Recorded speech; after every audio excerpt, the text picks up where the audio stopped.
हर हर महादेव दोस्तों। ओम नमः शिवाय। श्री शिवाय नमस्तुभ्यम। आप सभी को सावन मास की हार्दिक शुभकामनाएं। आप सभी पर भगवान भोलेनाथ की कृपा सदा सर्वदा बनी रहे। आज की वीडियो में आप सुनेंगे सावन मास महात्म्य का अध्याय 24। पिछली वीडियो में आपने सुना था अध्याय 1 से लेकर 23 तक। यदि आपने उन अध्यायों को अभी तक नहीं सुना है तो आप लोग जाकर सावन के अंतिम दिनों में इन अध्यायों को सुनकर भगवान भोलेनाथ की कृपा को प्राप्त कर सकते हैं।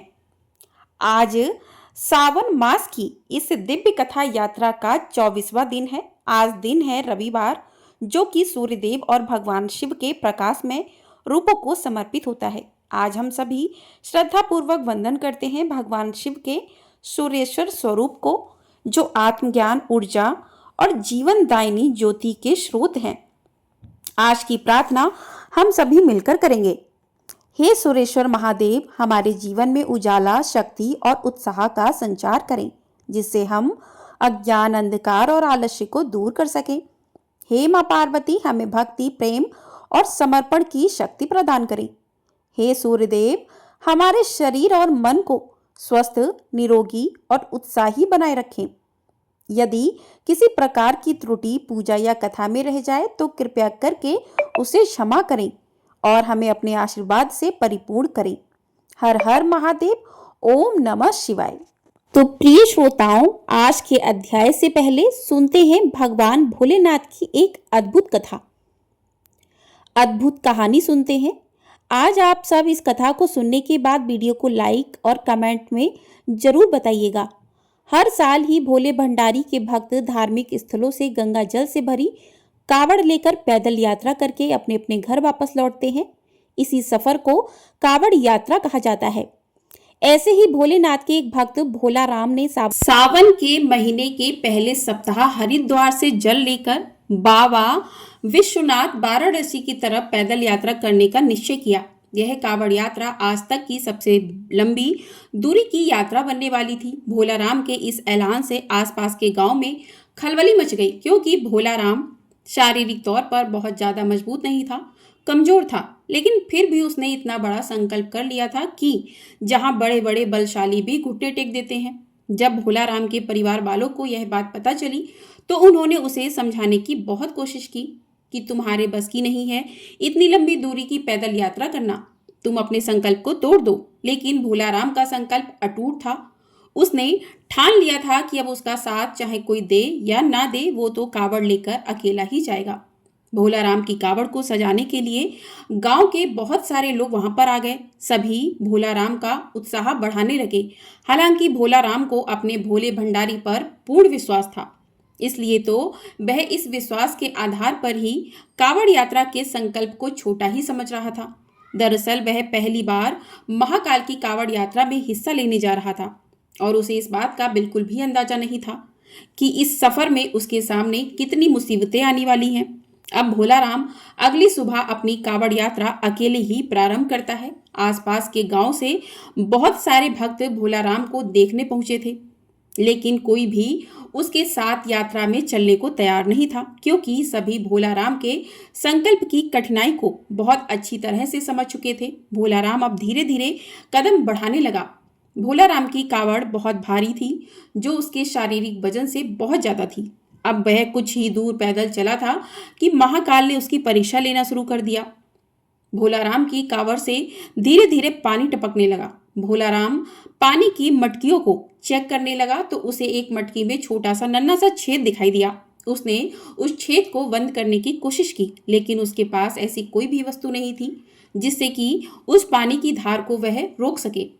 अब कुछ भी हो, वह तो भोलेनाथ का नाम लेकर आगे बढ़ने लगा। अचानक उसे रास्ते में एक मजदूर दिखाई दिया जो सड़क बनाने के काम में लगा हुआ था और वह आग के पास खड़ा होकर डामर गर्म कर रहा था। भोला राम को एक उपाय सूझा। वह मजदूर के पास जाकर थोड़ा सा डामर लेकर मटकी के छेद में लगाने लगा और डामर लगते ही पानी टपकना बंद हो गया।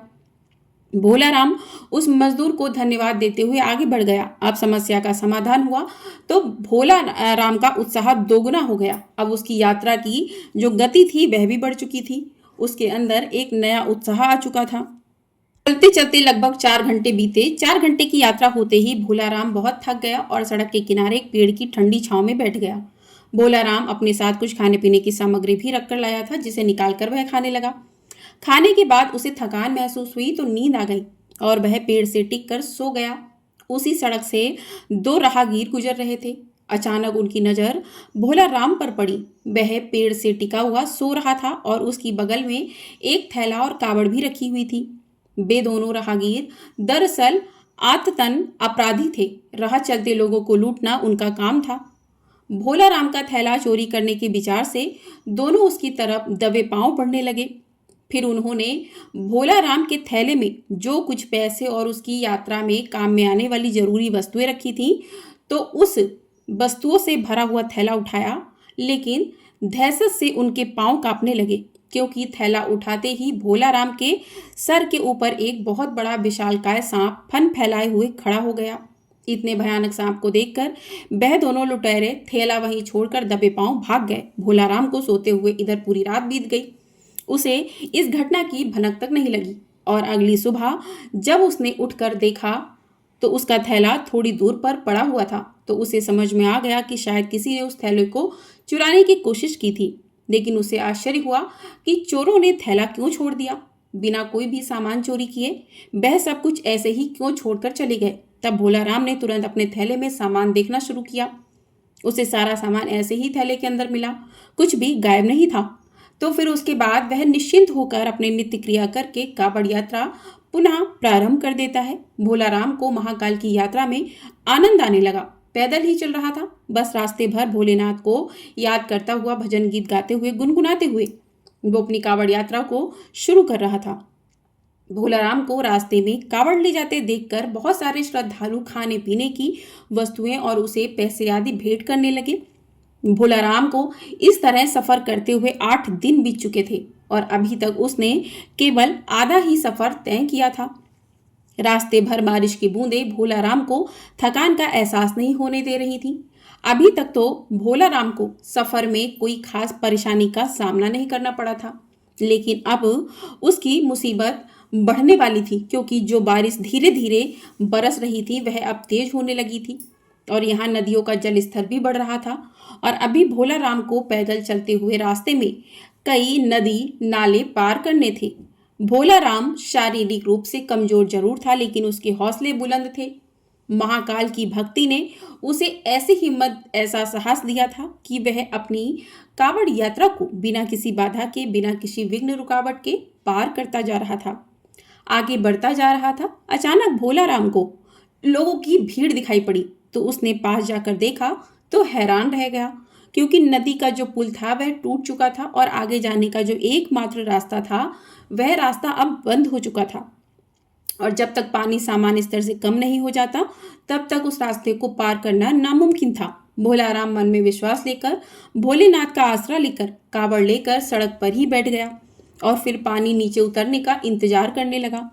उसे बैठे 4 घंटे हो गए थे कि अचानक एक एम्बुलेंस आकर खड़ी हो गई। एम्बुलेंस के अंदर एक मंत्री को ले जाया जा रहा था, लेकिन पुल टूटने के कारण उस एम्बुलेंस को भी वहीं पर रुकना पड़ा। लेकिन जैसे ही मंत्री के काफिले को पुल टूटने की खबर मिली तो उन्होंने मंत्री के लिए हेलीकॉप्टर भेज दिया और हेलीकॉप्टर पहुंचते ही मंत्री जी के साथ साथ वहां बैठे लोगों को भी नदी के उस पार जाने का मौका मिल गया। और उन्हीं लोगों के बीच में था भोला राम भी, जो अपनी कावड़ लेकर हेलीकॉप्टर में बैठ गया और नदी पार कर ली। भोला राम मन ही मन भगवान को धन्यवाद करने लगा और उसने अपना सफर जारी रखा। कुछ दूर आगे चलने के बाद भोला राम को गांव के किनारे पहाड़ी के ऊपर एक छोटा सा मंदिर दिखाई पड़ा। उसने सोचा, चलो उस मंदिर में दर्शन करके आते हैं।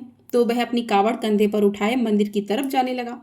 मंदिर थोड़ा ऊंचाई पर था, उसे ऊपर चढ़ने में परेशानी हो रही थी, लेकिन भोला राम पेड़ की शाखाएं पकड़कर मंदिर के द्वार तक किसी तरह पहुंच ही गया और फिर अपनी कावड़ को मंदिर के बाहर रखकर उसने मंदिर के अंदर प्रवेश किया।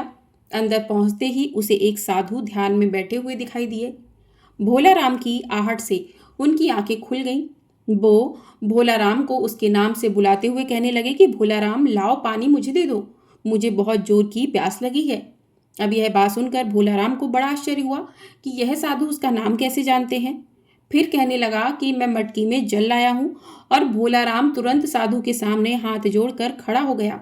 कहने लगा, बाबा आप तो अंतर्यामी लग रहे हैं। आप तो सब कुछ जानते हैं कि मैं कावड़ के लिए पवित्र जल लेकर जा रहा हूँ, जिसे मैं अपने भोलेनाथ को अर्पित करूंगा। और अगर मैंने यह आपको दे दिया तो मेरे पास वहां ले जाने के लिए कुछ भी नहीं बचेगा। और वैसे भी बाबा, रास्ते में बहुत सारा जल तो गिर चुका है, मैं क्षमा चाहूंगा, मैं आपको जल नहीं दे सकता। ऐसा कहकर भोला राम मंदिर से बाहर आ गया और अपनी कावड़ लेकर पहाड़ के नीचे उतर गया। भोला राम कच्चे रास्ते से आगे बढ़ने लगा। थोड़ी ही दूर पर उसे एक गांव दिखाई दिया और जैसे ही वह उस गांव के नजदीक पहुंचा, वहां पर कुछ लोग बैठे हुए दिखाई दिए। सभी भोला राम को कावड़ ले जाते देख उसके पास पहुंच गए। गांव के लोग अब भोला राम को खाने पीने की वस्तुएं भेंट करने के लिए आगे बढ़े, लेकिन भोला राम ने उन्हें सबको रोक दिया। कहने लगा, अगर आप मुझे कुछ देना ही चाहते हैं तो पीछे वहां पहाड़ी पर एक मंदिर है, वहां पर एक साधु बाबा भूखे प्यासे बैठे हैं। कृपया करके आप यह सारी सामग्री उनके पास भिजवा दीजिए। गांव के लोग भोला राम को हैरान होकर देखने लगे। कहने लगे, अरे भैया, यहाँ तो कोई पहाड़ी नहीं है, यह पूरा इलाका तो जंगली है और यहाँ पेड़ पौधे के अलावा आपको कुछ भी दिखाई नहीं देगा। जरूर आपको कोई भ्रम हुआ होगा। यह सुनकर भोला राम तो सोच में पड़ गया। फिर थोड़ी देर सोचने के बाद कहने लगा, मैं दावे के साथ कह सकता हूँ, यहाँ पहाड़ी पे एक मंदिर है। आप सभी मेरे साथ चलिए, मैं आपको दिखाता हूँ अभी। और फिर भोला राम सभी को लेकर पहाड़ी को खोजते हुए चलने लगा। लेकिन उसे कुछ दूर आते ही एहसास होने लगा कि वह गलत रास्ते पर जा रहा है, क्योंकि बहुत देर चलने के बाद भी उसे वह पहाड़ी दिखाई नहीं दे रही थी और यह रास्ता भी उसके लिए अनजाना सा लग रहा था। तो वह गांव वालों से तुरंत कहने लगा कि आपके गांव में आने वाला कोई और दूसरा रास्ता भी है क्या? तो गांव वालों ने मना कर दिया। अब सारे गांव वाले भोला राम को समझाने लगे कि आप भ्रमित नहीं हो। अरे भैया, ना तो यहाँ पर कोई पहाड़ी है और ना ही कोई मंदिर है, और इसके अलावा यहाँ पर कोई साधु भूखा प्यासा भी नहीं बैठा है। एक काम करो, आप अपनी कावड़ यात्रा पुनः प्रारंभ करो। अभी आपका सफर लंबा है, थकान के कारण शायद आपको ऐसा आभास हो रहा होगा। भोला राम वही घुटने के बल बैठ गया और हाथ जोड़कर महाकाल का आह्वान करके जोर जोर से रोने लगा। रो रो कर कहने लगा, महाकाल, मैं आपको पहचान नहीं पाया, कृपया मुझे दर्शन दीजिए। मैं जानता हूँ भोलेनाथ कि साधु के भेष में आप ही थे। मैं आपके लिए जल लाया हूँ प्रभु, और मैं आपको जल पिलाए बिना यहाँ से नहीं जाने वाला हूँ। और कुछ ही देर में भोला राम के सामने बड़े बड़े पेड़ों के पीछे अचानक पहाड़ी में मंदिर नजर आने लगा। गांव के सभी लोग उस मंदिर को देखकर हैरान रह गए। मंदिर देखते ही भोला राम कावड़ लेकर दौड़ पड़ा और दोबारा उसी मंदिर में प्रवेश कर गया। गांव के लोग पहाड़ी के नीचे खड़े होकर भोले नाथ की यह सारी महिमा देख रहे थे। मंदिर रहस्यमयी था, जिसे आज से पहले किसी ने भी नहीं देखा था। भोला राम ने मंदिर के अंदर पहुंचते ही साधु के सामने अपनी कावड़ रख दी। तब साधु ने भोला राम से कहा, अब मेरे मस्तक में जल डालो। और जैसे ही भोला राम मटके से साधु के सिर में जल डालता है, अचानक उसके सामने का सारा दृश्य बदल जाता है और वह वाराणसी की गंगा नदी के किनारे पहुंच चुका होता है। उसे कुछ समझ में नहीं आया, क्योंकि अभी यहाँ तक पहुंचने के लिए उसे 5 दिन का सफर और तय करना था, लेकिन वह तो सफर पलक झपकते ही पूरा हो चुका था। भोलेनाथ की इस महिमा को वह समझ चुका था। यह जानकर भोला राम की आंखों में आंसू आ गए और वह गंगा नदी के किनारे भोलेनाथ के ध्यान में बैठ गया। भोला राम की कावड़ यात्रा स्वयं महाकाल ने संपन्न की थी और उसकी कावड़ यात्रा पूरी होते ही भोलेनाथ की यह अद्भुत गाथा भी समाप्त होती है। प्रेम से बोलिए हर हर महादेव। इस प्रकार से महादेव ने भोला राम पर अपनी कृपा बरसाई, उसी तरीके से सभी भक्तों पर, सभी कावड़ यात्रियों पर अपनी कृपा बरसाएं। हर हर महादेव। प्रिय श्रोताओं, अब सुनिए आज का अध्याय। आज के अध्याय में भगवान शिव देवी पार्वती को सप्त ऋषि और ब्राह्मण की कथा सुनाने से पहले कहते हैं, पार्वती इसके बाद एकाग्रचित होकर नंदादित्य का दर्शन करने के लिए जाएं। पूर्व काल में नंद नाम से प्रसिद्ध एक राजा हो चुके हैं, जो सभी लोगों को सुख देने वाले थे। उन धर्मज्ञ राजा के शासनकाल में दुर्भिक्ष, रोग, व्याधि, अकाल मृत्यु तथा अनावृष्टि का भय किसी को नहीं होगा। कुछ समय के बाद पूर्व कर्मों के फल से राजा का शरीर बड़े भारी कुष्ठ रोग से भर गया। इससे उन्हें बड़ा वैराग्य हुआ और उन्होंने प्रभास में नदी के तट पर देवादिदेव भगवान सूर्य की स्थापना की। इससे वे रोग से मुक्त हो गए। वहां स्नान और श्राद्ध तर्पण करके नंदादित्य का दर्शन करने वाला मनुष्य फिर मृत्यु लोक में जन्म नहीं लेता, मुक्त हो जाता है। पार्वती प्राचीन सरस्वती के तट पर भगवान प्रणादित्य का स्थान है। प्राचीन काल के त्रेता युग की बात है। प्रणाद नाम के एक ब्राह्मण ने प्रभास क्षेत्र में आकर बड़ी ही कठिन तपस्या की थी। उन्होंने अत्यंत भक्ति भाव से भगवान सूर्य की आराधना तथा वेदों स्तुतियों द्वारा स्तवन किया। इसके बाद बहुत समय के बाद प्रसन्न होकर भगवान सूर्य ने कहा, सुब्रत, मैं इस तपस्या से बहुत प्रसन्न हूँ, तुम कोई मनोवांछित वर मांगो। ब्राह्मण ने कहा, भगवान, आप प्रसन्न हो गए हैं, यही मेरे लिए सबसे बड़ा वर और अभिष्ट मनोरथ है। देवेश्वर, आपका दर्शन तो स्वप्न में भी दुर्लभ है। फिर भी अगर आप मुझे वर देना ही चाहते हैं तो मैं प्रार्थना करता हूँ कि आप सदा इसी स्थान पर निवास करें। एवं अस्तु कहकर भगवान सूर्य अंतर्ध्यान हो गए। प्रणाद के द्वारा स्थापित होने के कारण फिर वे प्राणादित्य कहलाए। प्रणाद जीवन भर उनकी आराधना में लगे रहे। अंत में उन्हें सूर्य लोक की प्राप्ति हुई। जो भाद्रपद मास की षष्ठी को वहां स्नान और प्रणादित्य का दर्शन करता है वह कभी कोई कष्ट नहीं पाता। गंगापथ नामक स्थान में महान स्रोत वाली गंगा जी और गंगेश्वर शिव हैं।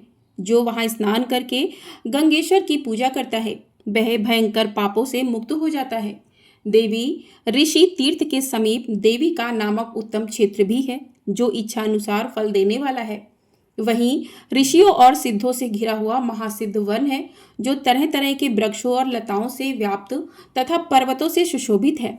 देविका के उत्तर तट पर मैं उमापतीश्वर नाम से निवास करता हूँ। वह क्षेत्र मुझे बहुत अधिक प्रिय है। महादेव जी कहते हैं, पार्वती, वहां मेरा विग्रह उमा नाम के तुम्हारे विग्रह से संयुक्त है, इसलिए उमापति नाम से मेरी प्रसिद्धि हुई है।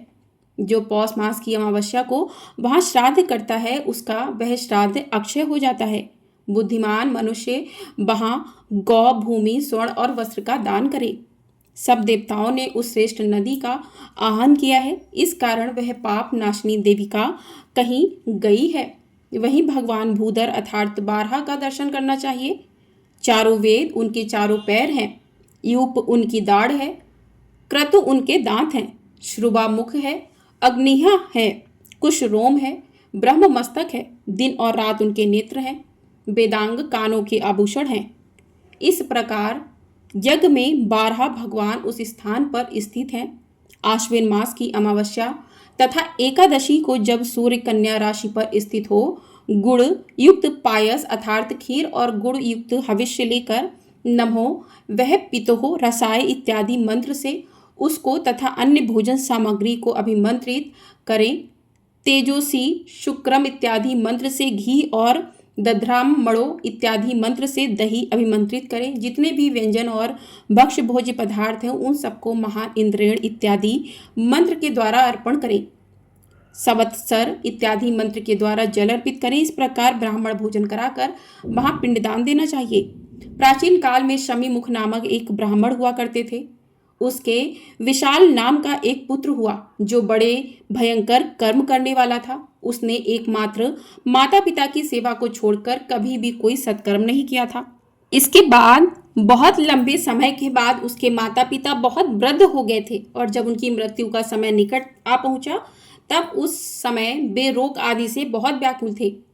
विशाख प्रतिदिन जंगल में जाता और अपनी शक्ति का प्रयोग करके दूसरों का धन लूट कर ले आता था। उसी धन से वह अपने माता पिता और अपनी पत्नी का पोषण किया करता था। एक समय उसी मार्ग से तीर्थ यात्रा परायण सप्तऋषि जा रहे थे। उन्हें देखकर विशाख ने डंडा उठाया और कठोर वचनों द्वारा उन्हें गुड़कते हुए कहा, ठहरो ठहरो। वे मुनि परम शांत थे। ढेला पत्थर और स्वर्ण को एक समान ही समझते थे। शत्रु और मित्र के प्रति उनके मन में एक जैसा भाव था और राग द्वेष से वे सर्वथा शून्य थे। उन्होंने आपस में कहा कि हम लोगों के साथ जो इसका दर्शन और संभाषण हुआ है वह व्यर्थ ना जाए, इसलिए इससे बात करनी चाहिए। ऐसा निश्चय करके अंगीरा मुनि ने कहा, तस्कर, थोड़ी देर तक सावधान होकर मेरी बात सुनो। मैं तुम्हारे हित के लिए ही सच्ची बात कह रहा हूँ। पहले तो यह बताओ कि तुम्हारे घर में किस गोत्र के कौन कौन लोग रहते हैं। तब तस्कर बोला, मुने, मेरे घर में बूढ़े माता पिता और मेरी संतानहीन पत्नी है और एक मैं हूँ। पांचवा कोई नहीं है। अंगिरा ऋषि ने कहा कि तुम पाप से जो धन कमाते हो उसी से उन सब की पुष्टि हो रही है, इसलिए घर जाकर उन सब से पूछो कि मैं पाप करता हूँ और सब लोग उस पाप की कमाई खाते हैं, इसलिए वह पाप किसको लगेगा और मेरा पाप कैसे शिर्क छूटेगा। मुनि के ऐसा कहने पर विशाख तुरंत ही अपने घर चला गया और मुनि की कही हुई बातें अपने माता पिता से उसने पूछी। उसकी बात सुनकर माता पिता कहने लगे, बेटा, एक मनुष्य पाप करता है और उस पाप की कमाई को बहुत से लोग भोगते हैं। भोगने वाले तो छूट जाते हैं, लेकिन पाप करने वाला उस पाप दोष से लिप्त हो जाता है। जो मंदबुद्धि मनुष्य कुटुंब के लिए अशुभ कर्म करता है उस पापी को निश्चय ही अपनी आत्मा प्रिय नहीं है।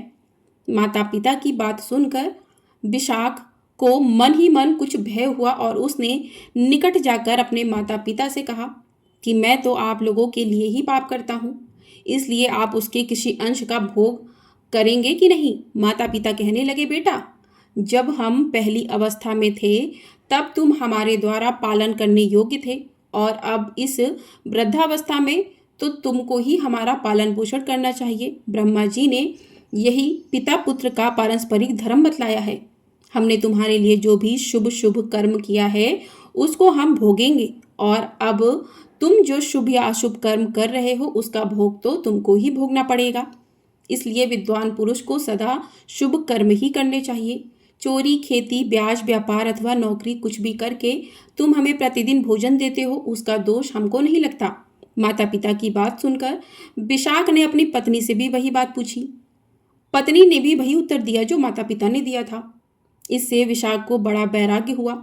वह बार बार अपनी निंदा करता हुआ बड़ा दुखी हुआ और कहने लगा कि मुझ पाप कर्म परायण दुष्कर्मी को धिक्कार है, जो विवेक से शून्य और सत्संग से रहित है, जो विद्वान पुरुषों की सेवा नहीं करता वही पाप करता है। उस पापी को अपना आत्मा प्रिय नहीं है। इस प्रकार सोच विचार करता हुआ विशाख अब वापस ऋषि अंगिरा के पास आया और मधुर बाड़ी में आदर पूर्वक कहने लगा, मुनि, अब आप पधारिए, यह अपना कुशासन और कमंडलू लीजिए, यह है आपके वकल, चीर और मृग चर्म, यह सब लेकर आप मेरा अपराध क्षमा की कर दीजिए। मैं दीन हूँ, कृपण हूँ तथा सत्संग से वंचित और मूर्ख हूँ, मुझे क्षमा कीजिए। आज से मैं इस साधु निंदित क्रूर और भयंकर कर्म से निवृत्त हो गया। अब मुझे इस पाप कर्म का कोई प्रायश्चित बताइए जिससे आपकी कृपा से मैं पाप से मुक्त हो जाऊं। तब ऋषि कहने लगे, वत्स, तुमने बहुत अच्छी बात पूछी है। अब एकाग्रचित होकर सुनो। मैं तुम्हें एक बहुत गोपनीय बात बताऊंगा, उसे किसी के सामने नहीं कहना चाहिए। उसके जप से तुम अवश्य ही पाप मुक्त हो जाओगे। यह 4 अक्षर वाला मंत्र तुम ऊंचे स्वर से जपते रहो। यह मनुष्यों के सभी पापों को हरने वाला तथा स्वर्ग और मोक्ष देने वाला है। उनके ऐसा कहने पर विशाख प्रतिदिन उस मंत्र का जप करने लगा और वे मुनि वहां से चले गए। विशाख गुरु भक्त था। देविका के उत्तम तट पर उस मंत्र का जप करते हुए उसे समाधि लग गई। उसकी भूख प्यास नष्ट हो गई और शरीर भी शुद्ध हो गया। मंत्र, तीर्थ, द्विज, देवता, देवज्ञ, दवा और गुरु, इनमें जैसी जिसकी भावना होती है उसको वैसी ही सिद्धि प्राप्त होती है। यह जीवात्मा स्वभाव से ही निर्मल परमात्मा का स्वरूप है। उपाधि के संग से विकार को प्राप्त होता है। जैसे स्फटिक मणि स्वरूपतः स्वच्छ है, किंतु उपाधिवश उसमें भी अलग अलग रंगों की प्रीति होती है। इस प्रकार भ्रमरी स्वयं तो वध्या होती है, लेकिन कहीं से छोटा सा जीव जंतु पाकर उसे अपने स्थान पर ले आती है और ध्यान मगन होकर अपने शिशु रूप से उसका चिंतन करती है, जिसके कारण उसी का ध्यान करके बढ़ने वाला वह जीव भी वैसा ही हो जाता है। यद्यपि वह जीव दूसरी योनि में उत्पन्न हुआ रहता है, फिर भी भ्रमरी के चिंतन से भ्रमर रूप हो जाता है। यही सत्पुरुषों के लिए दृष्टांत है। जो गुरु से उपदेश पाकर उसमें संदेह करता है वह सिद्धि को कभी नहीं प्राप्त कर सकता। जैसे भाग्यहीन पुरुष को निधि नहीं मिलती, इस प्रकार मंत्र जप में संलग्न होकर अमृत को प्राप्त हुए विशाख मुनि के सहस्त्रों वर्ष बीत गए। देवी कुछ समय के बाद वे बाउंबी की मिट्टी से घिर गए। उन्हें इस बात का कुछ भी पता नहीं था। फिर भी बहुत समय के बाद वे सप्त ऋषि फिर से उधर से आ निकले और उस स्थान को देखकर एक दूसरे से कहने लगे, यही वह भयानक आकार वाला तस्कर विशाख हमें मिला था, जिसने यहाँ आते ही हमारा सब कुछ लूट लिया था। इस प्रकार वार्तालाप करते हुए महर्षियों ने बॉम्बी के भीतर से आती हुई मंत्रोच्चारण की उत्तम ध्वनि सुनी। तब कौतूहलवश उन्होंने खनीति से उस पर्वताकार बल्मीक अर्थात बॉम्बी को खोद डाला। उसके अंदर उसी चतुर्रक्ष मंत्र का जप करता हुआ विशाख उन्हें दिखाई दिया। उसे समाधि में स्थित जानकर योग समस्त औषधियों को लेकर उन्होंने उसके सुप्त शरीर में मर्दन किया अर्थात लेप लगाया। तब वह सजग होकर बोला कि महर्षियों, अपना अपना धन ले लीजिए, मुझ पापी ने अज्ञान बस इसे छीन लिया था। अब आप यह सब लेकर तीर्थ यात्रा को जाइए। मैंने आपको मुक्त कर दिया है और मेरे माता पिता और पत्नी से जाकर कह दीजिए कि विशाख सभी प्रकार की आसक्तियों से रहित हो गया है। अब वह पहले की तरह आप लोगों से मिलना नहीं चाहता। विशाख की बात सुनकर सप्तऋषि बोले, मुने, तुम्हें यहाँ रहते हुए बहुत वर्ष बीत गए। तुम्हारे माता पिता, पत्नी या फिर जो भी परिवारजन थे, उन सबकी मृत्यु हो चुकी है। हम लोग बहुत समय के बाद इस स्थान पर आए हैं। अब तुम इस मंत्र जप के प्रभाव से सिद्ध हो गए हो। तुम एकाग्रता पूर्वक मंत्र का चिंतन करते हुए वाल्मीकि में स्थित रहे हो, इसलिए इस भूतल पर वाल्मीकि नाम से प्रसिद्ध होगे। तुम्हारी जीवा के अग्रभाग पर सरस्वती देवी स्वच्छंद निवास करेंगी और तुम रामायण काव्य का निर्माण करके मोक्ष प्राप्त करोगे। विशाख बोला, विप्रवरो, आप प्रसन्न होकर गुरु दक्षिणा स्वीकार कीजिए, जिससे मैं उड़ होकर महान तप में संलग्न हो जाऊं। ऋषि बोले, ब्राह्मण, तुम सिद्ध हो गए, यही हमारे लिए गुरु दक्षिणा है। तुम फिर कोई मनोवांछित वर मांग लो। वाल्मीकि जी बोले, अगर आप लोग मेरे ऊपर प्रसन्न हैं और मुझे वर देना ही चाहते हैं तो बताइए, यहाँ देविका नदी के सुरम्य तट पर कौन से देवता स्थित हैं जो समस्त कामनाओं और फलों को देने वाले हैं। ऋषि कहने लगे कि हे ब्राह्मण, यह सामने जो अनेक शाखाओं के साथ फैला हुआ वृक्ष है, इसकी ओर देखो। इसके मूल भाग में ब्रह्मा जी के अंश से उत्पन्न भगवान सूर्य स्थित हैं। कल्प के प्रारंभ काल से ही उनकी यहाँ स्थिति है। वे ही इस क्षेत्र के देवता हैं। उनकी आराधना करो। यहाँ 2 कोस तक स्थान सूर्य क्षेत्र कहा गया है। यहाँ रहने वालों को निश्चय ही स्वर्गलोक की प्राप्ति होती है। उनकी बात सुनकर वाल्मीकि ने भगवान सूर्य की आराधना की। इससे संतुष्ट होकर भगवान सूर्य ने कहा कि वत्स, मैं तुम पर बहुत प्रसन्न हूँ, कोई वर मांगो। वाल्मीकि जी बोले कि हे देवेश्वर, आज से आप यहाँ सदैव निवास करें। सूर्यदेव ने कहा, विप्रवर, मूल स्थान में निवास करने वाला मैं आज तुम पर बहुत संतुष्ट हुआ हूँ, इसलिए यह क्षेत्र अब मूल स्थान के नाम से ही विख्यात होगा। जो लोग उत्तरायण में यहाँ भक्ति पूर्वक स्नान करेंगे वे स्वर्गलोक में जाएंगे। विप्रवर, तिल मिश्रित जल से यहाँ तर्पण करने पर पितरों को गया श्राद्ध के समान संतोष प्राप्त होगा। जो मनुष्य भक्ति पूर्वक साग, मूल, फल, खली या फिर गुड़ से यहाँ श्राद्ध करेंगे वे परम मोक्ष को प्राप्त होंगे। कीट पतंग, पशु पक्षी तथा मृग भी प्यास से पीड़ित होकर यहाँ के जल का स्पर्श करने मात्र से परम गति को प्राप्त होंगे। श्रावण मास की पूर्णिमा को तुम्हारे स्नेहवश मैं यहाँ विशेष रूप से निवास करूँगा। उस दिन जो यहाँ के जल से पितरों का तर्पण करेगा, उसकी 18 प्रकार की कोढ़ तत्काल ही नष्ट हो जाएंगी। अब ये 18 प्रकार के कुष्ठ कौन कौन से हैं यह भी जानो। कपाल, औदुंबर, मंडल, विचर्चिका, वृक्षजीव, कक्षु, किटिब, सिंह, अलस, विपादिका, दद्रु, शतारु, विस्फोटक, पुंडरी, कांकड़, पामा, चर्मदल और चर्म, यह 18 प्रकार के कुष्ठ अवश्य ही दूर हो जाएंगे, इसमें संदेह नहीं है। ऐसा कहकर सूर्यदेव अंतर्ध्यान हो गए। वाल्मीकि मुनि ने सूर्यदेव की आराधना तथा रामायण काव्य का फिर निर्माण किया। इसलिए उस तीर्थ में सभी यज्ञों का फल देने वाले सूर्यदेव का अवश्य ही दर्शन तथा इस सर्वपातक नाशनी कथा का श्रवण करना चाहिए। प्रेम से बोलिए हर हर महादेव, ओम नमः शिवाय। आज के अध्याय में बस इतना ही। इसके आगे का वृत्तांत आप लोग अगले अध्याय में सुनिएगा।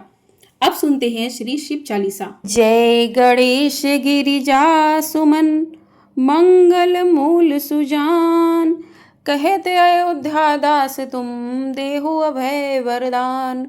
जय गिरिजापति दीन दयाला, सदा करत संतन प्रतिपाला।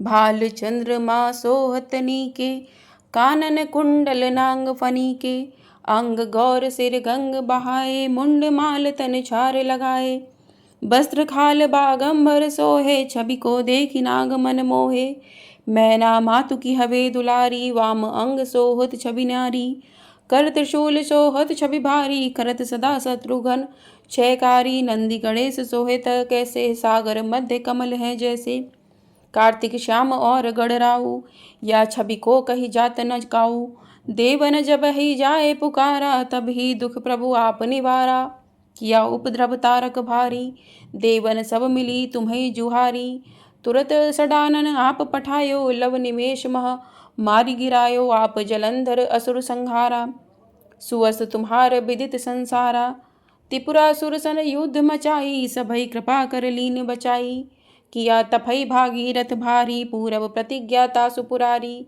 दानिन मह तुम सम को नाही, सेवक स्तुति करत सदाही, वेद नाम महिमा तब गाई, अकत अनादि भेद नहीं पाई, प्रकटी उदधि मंथन में ज्वाला, जरत सुरासुर भय बिहाला, कीनी दया तहम करी सहाई, नीलकंठ तब नाम कहाई, पूजन रामचंद्र जब कीना, जीत के लंक विभीषण दीना, सहस कमल में हो रहे धारी, कीन परीक्षा तभई पुरारी, एक कमल प्रभु राखयु जोई, कमल नयन पूजन चह सोई, कठिन भक्ति देखी प्रभु शंकर, भय प्रसन्न दिए क्षितवर, जय जय जय अनंत अविनाशी, करत कृपा सबके घटवासी, दुष्ट सकल नित्य मोहि सतावे, भ्रमत रहो मोहि चैन न आवे, त्राहि त्राहि मैं नाथ पुकारो, ये अवसर मोहियान उबारो, ले त्रिशूल शत्रुघ्न को मारो, संकट से मोहियान उबारो, मात पिता भ्राता सब होई, संकट में पूछत नहीं कोई, स्वामी एक है आस तुम्हारी, आए हरो मम संकट भारी,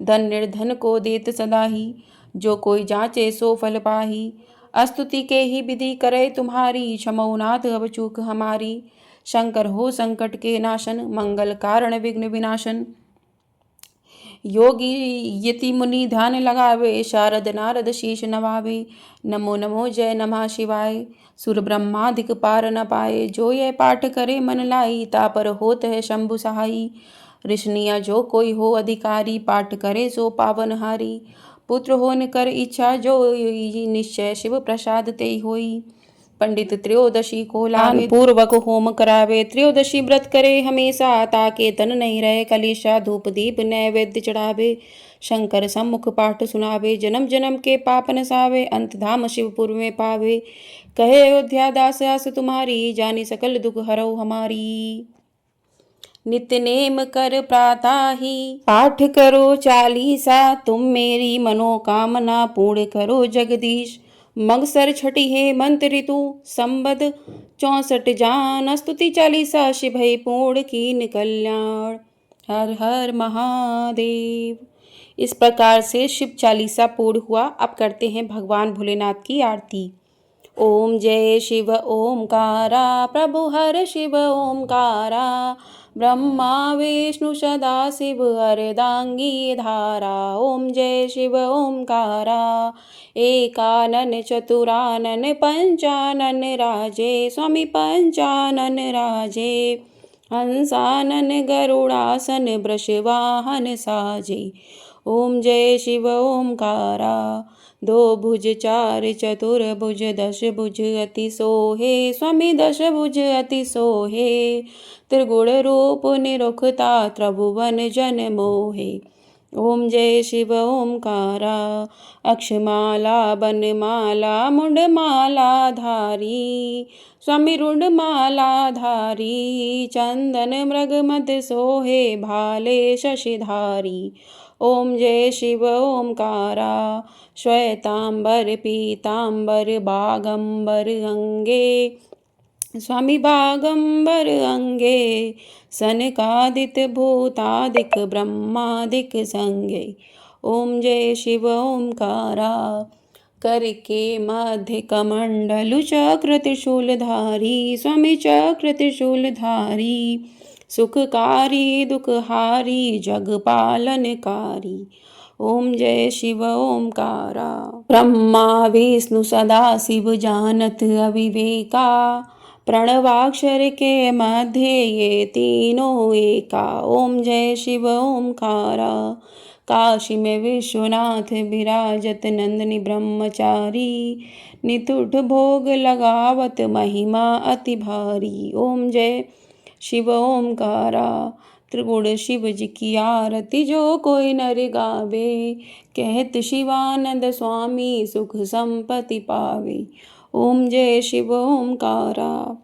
हर हर महादेव। ओम नमः शिवाय। तो इस प्रकार से आज का अध्याय भगवान शिव की आरती कथा पूर्ण हुई। आपको वीडियो पसंद आई हो वीडियो को लाइक कर लीजिएगा। चैनल पर नए हैं तो चैनल को सब्सक्राइब कर लीजिएगा। आपको हमारे चैनल पर एकादशी कब है इसकी जानकारी दी जाएगी, साथ ही एकादशी की कथा भी सुनाई जाएगी। तो ढेर सारा प्यार अपना ज़रूर दीजिएगा और कमेंट बॉक्स में हर हर महादेव अवश्य लिखिएगा। हर हर महादेव। ओम नमः शिवाय।